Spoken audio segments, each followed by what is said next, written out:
Hello all and welcome back to my YouTube channel. और आज जो कि हमारी सबसे पहली वीडियो है कंप्यूटर साइंस के क्रैश कोर्स की, जिसमें हम बात करने जाएंगे what is computing. So let's get started with the fundamentals of computing. अब कंप्यूटिंग को हम डिफ़ाइन कर सकते हैं काफ़ी सारी डेफिनेशंस से, बट जो दो डेफिनेशंस हम पढ़ने जा रहे हैं वो वाइडली एक्सेप्टेड हैं। मतलब जनरली अगर हम कंप्यूटिंग की कोई बात कर रहा होता है तो उसका मकसद उन्हीं दो डेफिनेशंस में से कोई होता है। तो सबसे पहली जो डेफिनेशन है वो है कंप्यूटिंग इज़ द यूज़ और ऑपरेशन ऑफ कंप्यूटर्स। अब ये तो काफ़ी क्लियर है कि लाइक कंप्यूटिंग हम कहते हैं कंप्यूटर्स के ऑपरेशन को। जब हम कंप्यूटर चलाते हैं तो बेसिकली हम कंप्यूटिंग कर रहे होते हैं, और या फिर कंप्यूटर को यूज़ कर रहे होते हैं। तो वो भी हम कंप्यूटर को ऑपरेट कर रहे होते हैं। और जो कंप्यूटर कोई भी चीज़ को प्रोसेस कर रहा होता है तो वो कंप्यूटिंग कहलाती है, राइट। तो या तो कोई बंदा कंप्यूटर को यूज़ कर रहा है, उसका मतलब है वो कंप्यूटिंग कर रहा है। और लाइक कंप्यूटर में अगर कोई प्रोसेस चल रहा है, कोई एक्टिविटी चल रही है, उसको भी हम कंप्यूटिंग कह सकते हैं। Okay, so basically operating computers to achieve any goal. Computer को अगर हम यूज़ करें किसी भी पर्टिकुलर गोल को अचीव करने के लिए तो वो होती है कंप्यूटिंग। खैर, कंप्यूटिंग को कुछ लोग कैलकुलेशंस भी बोलते हैं, कैलकुलेशंस को परफॉर्म करना किसी भी कंप्यूटर डिवाइस पे। लेकिन एक डेफिनेशन ये थी कि जिसमें हम कंप्यूटर को यूज़ करते हैं या फिर कंप्यूटर कोई भी एक्टिविटी परफॉर्म कर रहा है, बेसिकली वो भी कैलकुलेशंस ही होती हैं अंडर द हुड। या फिर कंप्यूटर को यूज़ करें हम किसी भी एक्टिविटी, किसी भी गोल को अचीव करने के लिए, तो उसे हम कंप्यूटिंग कहते हैं। नाउ ये जो सेकंड डेफिनेशन है, अब इसमें ये थोड़ी सी ट्रिकी है। Any goal oriented activity requiring benefiting from और क्रिएटिंग कंप्यूटर मशीनरी। अब इसके ना तीन पार्ट्स हैं। लाइक कोई भी गोल ओरिएंटेड एक्टिविटी, लाइक जिसका कोई मकसद हो। कोई भी चीज़ हम कंप्यूटर पे करते हैं तो उसका डेफिनेटली कोई मकसद होता है। कोई आप वर्ड प्रोसेसिंग डॉक्यूमेंट बना रहे हो, पीडीएफ बना के, असाइनमेंट बना के आपने शेयर करनी है, तो उसका कोई गोल होता है। आप कंप्यूटर चलाते हो तो किसी मकसद के साथ चलाते हो, ठीक है। तो कोई भी ऐसी एक्टिविटी का मकसद यहाँ पे है कोई भी काम या पीस ऑफ वर्क जिसमें हमें कंप्यूटर की ज़रूरत पड़े। कोई भी ऐसा काम जिससे कंप्यूटर जिस जिस जो कि फ़ायदा हो कंप्यूटर को यूज़ करने का, या फिर कंप्यूटर को बनाने का जो प्रोसेस है, उनकी जो एक्टिविटी है, लाइक कंप्यूटर को बनाना, कंप्यूटर सॉफ्टवेयर, हार्डवेयर, इन चीज़ों को बनाने को भी हम कंप्यूटिंग कहते हैं, बिकॉज़ हम ये चीज़ें भी कंप्यूटर पे ही बना रहे होते हैं, ठीक है। तो इन दोनों डेफिनेशन से एक चीज़ तो क्लियर होगी कि कंप्यूटर को हम जब भी यूज़ करते हैं तो किसी मकसद के साथ यूज़ करते हैं। चाहे वो गेमिंग वगैरह आप कर रहे हैं, इंटरटेनमेंट का मकसद है, मूवीज़ वगैरह देख रहे हैं, या कोई प्रोडक्टिव चीज़ कोडिंग वगैरह या वेबसाइट को डेवलप कर रहे हैं, तो ये चीज़ें हमारी गोल ओरिएंटेड एक्टिविटीज़ में आ जाती हैं जिनमें हमारा कोई मकसद होता है। और कंप्यूटर को किसी मकसद से यूज़ करने को हम बोलते हैं कंप्यूटिंग। आई होप कि अब जो डेफिनेशन है कंप्यूटिंग की वो क्लियर हो चुकी है आपके लिए। अब व्हाट इज़ अ कंप्यूटर? हमने तो कहा कि कंप्यूटिंग कंप्यूटर्स को ऑपरेट करने का नाम है, लेकिन कंप्यूटर क्या है? Let's talk about it. A computer is an electronic device for storing and processing data, typically in binary form according to the instruction given to it in a variable program। अब ये काफ़ी मुश्किल लग रहा होगा, लेकिन डोंट वरी, इसको हम सिंपल करके समझते हैं। Computer is an electronic device. अब यहाँ पे जो इलेक्ट्रॉनिक डिवाइस का मकसद है, ये चलता है हमारे इलेक्ट्रॉनिक सिग्नल्स पे, यानी हमारे करंट पे चलता है। अगर आपको पता है डायरेक्ट करंट, तो कंप्यूटर डायरेक्ट करंट पे चल रहा होता है। ऑल्दो हम उसे अल्टरनेट करंट देते हैं, लेकिन वो चलता डायरेक्ट करंट पे। अगर ये आपको चीज़ें समझ नहीं आ रही अल्टरनेटिंग एंड डायरेक्ट करंट, तो डोंट वरी अबाउट इट, इतना डीप जाने की ज़रूरत नहीं है, ये एडिशनल इन्फॉर्मेशन है, ठीक है। इलेक्ट्रॉनिक डिवाइस आप फॉर नाउ इतना समझ लीजिए कि ये हमारे पास इलेक्ट्रिसिटी पे चलता है, ठीक है। और पूरा जो काम हमारा कंप्यूटर में होता है वो होता है सराउंडिंग द डेटा। अब डेटा क्या है, डेटा पे एक डेडिकेटेड वीडियो लेक्चर आने वाला है, तो उसमें हम काफ़ी डीप में इसको समझेंगे। बस आप अभी तक ये समझें कि आपके कंप्यूटर में जो भी फाइल्स वगैरह हैं, मूवीज़ हैं, जो भी चीज़ें पड़ी होती हैं, जो भी चीज़ें आपको दिख रही हैं, वो डेटा है। और कंप्यूटर का काम होता है डेटा को प्रोसेस करना। इन चीज़ों को हम डीप में आगे चल के पढ़ेंगे। Typically in binary form. अब ये बाइनरी फॉर्म क्या है?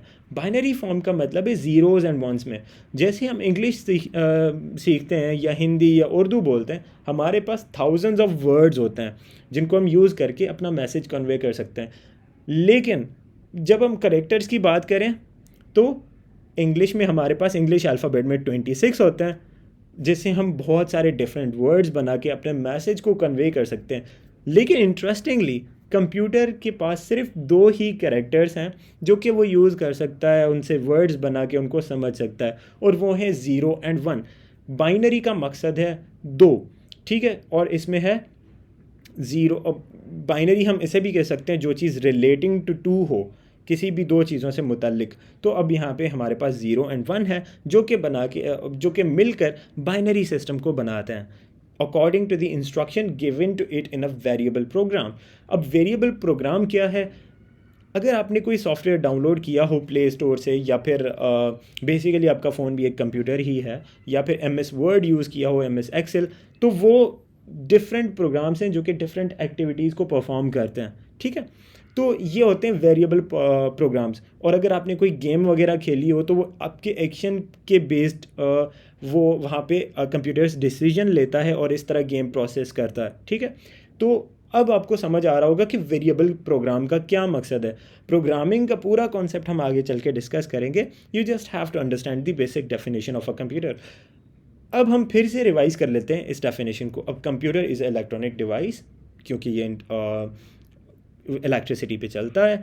ये स्टोर करता है और प्रोसेस करता है डेटा को। डेटा मैंने आपको बताया जो भी आपके फ़ोन में मूवीज़ वगैरह, फ़ोटोज़ या ऑपरेटिंग सिस्टम एक अलग से टर्म है जो कि एंड्रॉयड आपने सुना होगा या iOS, वो कहलाता है। वो अलग से डेटा है, उस पर हमारे अलग से लेक्चर्स हैं। और बाइनरी फॉर्म का मैंने आपको बताया, ज़ीरोज़ एंड वंस। और ये इंस्ट्रक्शंस जो होती हैं वो किसी इंसान ने ही कोड करके कोई सॉफ्टवेयर बनाया होता है, और उसे हम वेरिएबल प्रोग्राम भी कहते हैं। उसके हिसाब से चीज़ों को एग्जीक्यूट करता है। आई होप कि अब ये डेफिनेशन आपको कुछ समझ आ रही होगी। अब ये इंटरमीडिएट लोगों के लिए डेफिनेशन है, लेकिन if you are a beginner, अगर आपको इसका 50% भी समझ आ गया, that is quite enough. You don't have to worry about extra stuff. अब आगे चलते हैं, तो डेटा के बारे में थोड़ी बात करते हैं। Consider data to be a series of numbers, zeros and one specifically. जब हम डिजिटल कंप्यूटर्स के लेक्चर पे आएंगे तो वहाँ पे मैं आपको बताऊँगा डेटा के बारे में कि how this zero and one play an important role in digital computers, वो कंप्यूटर्स जो कि हम आजकल यूज़ कर रहे हैं। सो it is like the binary code assigned to something to represent and to be known by the computer. अब जैसा कि मैंने आपको बताया, इंग्लिश में 26 कैरेक्टर्स होते हैं अल्फ़ाबेट में, और कंप्यूटर में 2 होते हैं, ज़ीरोज़ एंड वंस। कंप्यूटर इन दोनों को समझ सकता है, तो उनसे ही वर्ड्स बनाता है जो कि कंप्यूटर फिर समझ पाता है, ठीक है। ये जो पूरा कोड आप देख रहे हैं, ये कोड है एप्पल का in binary form. Like this is Apple, उसका बाइनरी कोड यहाँ पे लिखा हुआ है। मैं आपको प्लेटफॉर्म बताऊँगा जहाँ पे ये आप इनको कन्वर्जन्स ये परफॉर्म कर सकते हैं इनकी, और आगे चल के हम कैलकुलेशंस भी करेंगे कि किस तरह ये एप्पल यहाँ पे जो वर्ड है इंग्लिश का वो इस बाइनरी कोड से रिप्रेजेंट हो रहा है। अब कंप्यूटर ये एप्पल नहीं समझेगा, कंप्यूटर ये समझेगा सिर्फ़ और सिर्फ ये जो कोड है। तो क्यों हम ज़ीरोज़ एंड वंस यूज़ कर रहे हैं वो हम आगे डिस्कस करेंगे, लेकिन अभी आपको आइडिया हो गया कि चीज़ें किस तरह कंप्यूटर समझ पाता है, ठीक है। हम एप्पल समझ रहे हैं लेकिन कंप्यूटर हमारी लैंग्वेज समझ नहीं पाता, तो वो ये समझता है और हमें अब ये समझ नहीं आ रहा। तो इस प्लेलिस्ट के एंड तक आपको ये सारी चीज़ें समझ आ जाएंगी कि हमें इसको एप्पल में कैसे कन्वर्ट करना है, एप्पल को बाइनरी में कैसे कन्वर्ट करना है। So you don't have to worry about it. Okay, तो डिफरेंट टाइप्स ऑफ कंप्यूटर्स की अगर हम बात करें तो सबसे पहले आपको अपर लेफ़्ट कॉर्नर में एक सिंगल बोर्ड कंप्यूटर और SBC दिख रहा है। अब ये पूरा फुल फ्लेज्ड कंप्यूटर है जिसमें यहाँ पे ये CPU है, ये RAM है और ये पोर्ट्स वगैरह हैं। अगर आपको CPU रैम का नहीं पता, डोंट वरी अबाउट इट, सिर्फ और सिर्फ आप यहाँ पे देख लें। आगे चल के हम इनको इतनी डिटेल में बात करेंगे कि एक इंटरमीडिएट कोई स्टूडेंट होगा उससे भी ज़्यादा आपको उन चीज़ों का पता होगा, ठीक है। उसके बाद यहाँ पे डेस्कटॉप कंप्यूटर्स हैं, ये आपने देखे होंगे। लैपटॉप है यहाँ पे, और ये स्मार्टफ़ोन जो है, स्मार्टफ़ोन आपका एक कंप्यूटर ही है। और समटाइम्स हमारे पास जो मॉडर्न स्मार्टफोन्स हैं वो लैपटॉप से भी ज़्यादा फास्ट हैं, तो हम लैपटॉप से कम नहीं समझ सकते अपने स्मार्टफोन्स को। तो ऑब्वियसली जिस भी डिवाइस पे आप ये वीडियो देख रहे हैं वो डिवाइस एक कंप्यूटर है, और उसमें अंदर एक माइक्रो प्रोसेसर लगा हुआ है जो कि उसका ब्रेन है। अब माइक्रो प्रोसेसर क्या है, बहुत सारे क्वेश्चंस आएंगे आपको, लेकिन इस प्लेलिस्ट की अपकमिंग वीडियोस में आपको ये सारी चीज़ें पता लगती रहेंगी। और ये यहाँ पे सुपर कंप्यूटर है जो कि आपको दिख रहा है, इसमें बहुत सारे छोटे छोटे कंप्यूटर्स को कंबाइन किया जाता है, या फिर क्लस्टर्स भी जिन्हें बोलते हैं, और उससे हम एक काफ़ी कंप्यूटेशनली इंटेंस काम लेते हैं, तो वो हमारा होता है सुपर कंप्यूटर। ये काफ़ी पावरफुल होते हैं नॉर्मल कंप्यूटर्स से। अभी ये डिफरेंट अपने कंप्यूटर्स के टाइप्स देख लिए, इस पर एक डेडिकेटेड वीडियो भी हमारी आने वाली है। So for now this is single board computer, Raspberry Pi जिसे बोलते हैं। अब गूगल करके थोड़ा इसके बारे में और जान सकते हैं। ये आपका डेस्कटॉप कंप्यूटर है, CPU यहाँ पे नहीं दिख रहा, कहीं और रखा हुआ है नीचे। और उसके बाद ये है लैपटॉप हमारे पास, और स्मार्टफ़ोन, ठीक है। और ये हमारे पास है सुपर कंप्यूटर। सुपर कंप्यूटर काफ़ी इंटरेस्टिंग कॉन्सेप्ट है, अगर आप इसको गूगल करना चाहें तो आप इजीली इसको समझ सकते हैं।